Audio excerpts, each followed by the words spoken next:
Good evening to all the Dharma masters and lotus friends. Namo Amituofo. Tonight, Jing Chen would like to share a narrative about Shakyamuni Buddha's spiritual journey by Master Huijing. It is called The Four Sights.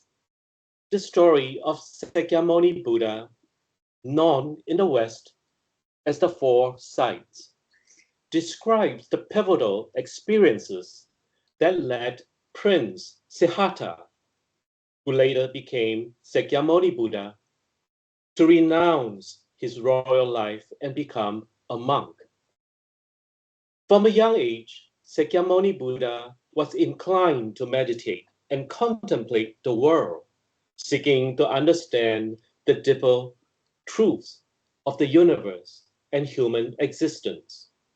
He was never drawn to worldly pleasures and all sorts of pomp and pageantry.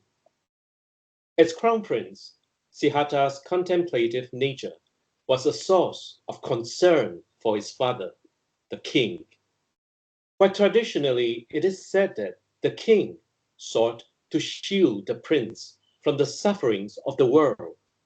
Some accounts suggest he reluctantly allowed or even encouraged Siddhartha to explore life beyond the palace walls. Prince Siddhartha embarked on his journey, starting with the East Gate. There, he first saw a frail, scrawny old man whose life seemed as fragile as a candle in the wind, easily extinguished at any moment. This sight deeply saddened him, and he thought, alas, this is the fate that awaits us all. When he passed through the south gate, he saw a sick man wailing on the ground in visible agony.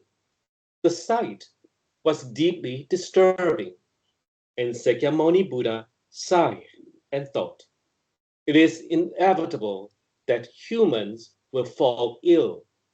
Is there no escape from the frailty of our bodies? At the West Gate, he witnessed a funeral procession with family and relatives weeping and wailing. He was overwhelmed by their grief, and it dawned on him that to be born is to die, and that separation in life and death is extremely sad and tragic.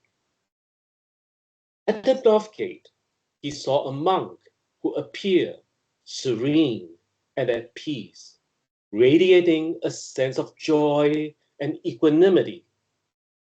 This sight deeply moved him. Shakyamuni Buddha then pondered, why must humans age, fall ill, and die? Is there a way to transcend these inevitable stages of life? How can one achieve inner peace and remain unaffected by one's worries and woes, just like this monk? These experiences prompted Shakyamuni Buddha to renounce his royal life, seek an understanding of the ultimate reality of all things and human existence, and attain Buddhahood.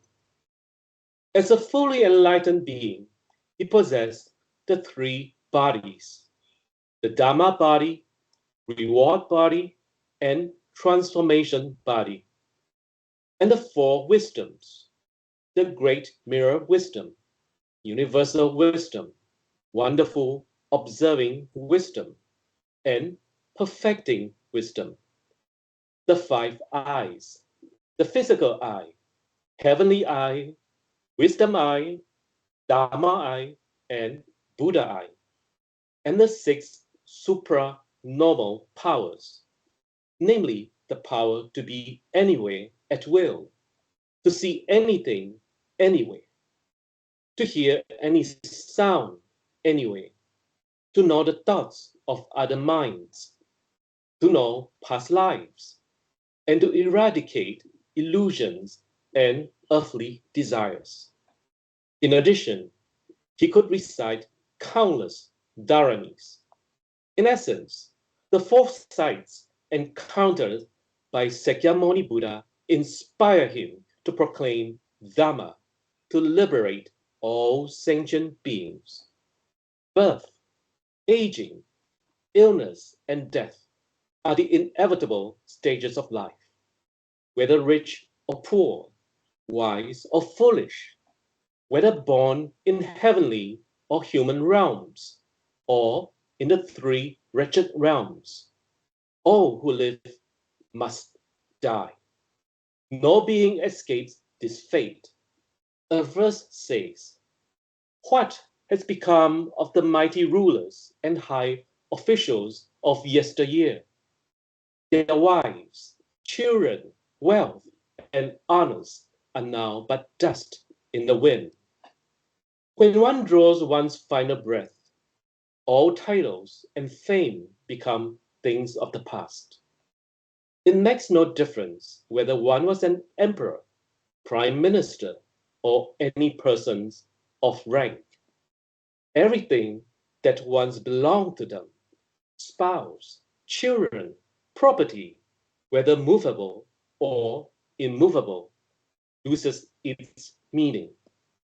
For Buddhist practitioners, the fundamental realization is that this world is characterized by suffering and impermanence, and that all things ultimately are emptiness, meaning they lack any intrinsic independent nature. With this understanding, one naturally turns to spiritual practice in search of a true and eternal life.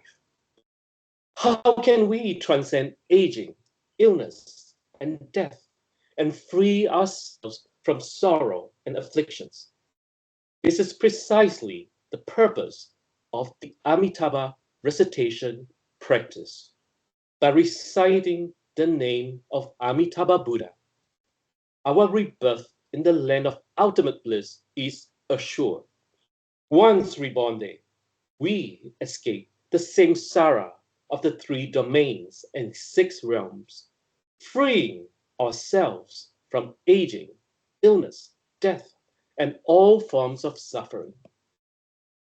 The Amitabha Sutra teaches that beings in the land of ultimate bliss suffer no pain, but only enjoy pleasures of various kinds. This means they are free from all physical and mental afflictions, experiencing only pure, boundless bliss. Consider our existence in this world. Our bodies are vessels of suffering, subject to the pain of hunger, thirst, cold, heat, aging, and illness. Our minds are plagued by constant judgments about right and wrong, obsessions with gains and losses, and the three poisons of greed, anger, and ignorance. This is the harsh reality of our Saha. In contrast, the land of ultimate bliss transcends these limitations. There, beings have both body and mind, but they experience no aging, illness, death, sorrow, or pain. They possess eternal life and supernatural powers, and the ability to save other sentient beings. This state, free from the mental habits that cause suffering in our world, represents the highest goal we can aspire to. This article is translated by the Pure Land School translation team and edited by householder for Jing. Thank you all for listening. Namo Amituofo.